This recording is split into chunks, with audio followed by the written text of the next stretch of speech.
আসসালামু আলাইকুম। তো কেমন আছেন সবাই? আশা করি সবাই অনেক ভালো আছেন। তো ফাহিমের গ্রামীণ ভবনে ইউটিউব পেজে আপনাদের সবাইকে স্বাগতম। তো এই দেখুন পুকুর সাফ করতে গিয়ে হাত কতটুকু কেটে গেল।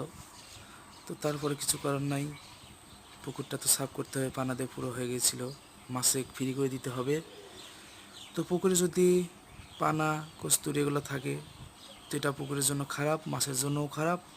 কারণ রোদ কম লাগবে, মাছের খাদ্য তৈরি কম হবে এবং মাছ চলাফেরা করে মজা কম পাবে। এই জন্য পুকুরটা সুন্দর করে দিলাম, পরিপাটি করে দিলাম, যাতে মাছগুলো আরাম মতো ঘুরতে পারে।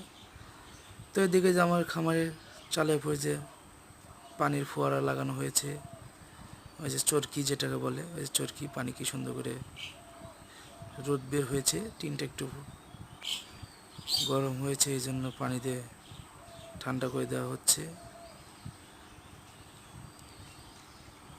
তো বৃষ্টির মতন পুরো এরিয়া খুব সুন্দরভাবে পড়ে। তো এই যে দেখুন বৃষ্টির মতন কি সুন্দর করে পড়ছে। এদিকে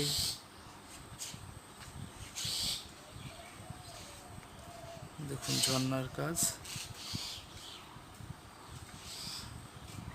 এই দেখুন। তো একটা ছোট ছেলে এসে বৃষ্টি দিচ্ছে, আর অনেক ভালো লাগছে বলে ওই জন্য এসে বৃষ্টির মতন পানি পড়তেছে, এই জন্য এসে দাঁড়িয়ে আছে। তো সবাই ভালো থাকুন, সুস্থ থাকুন।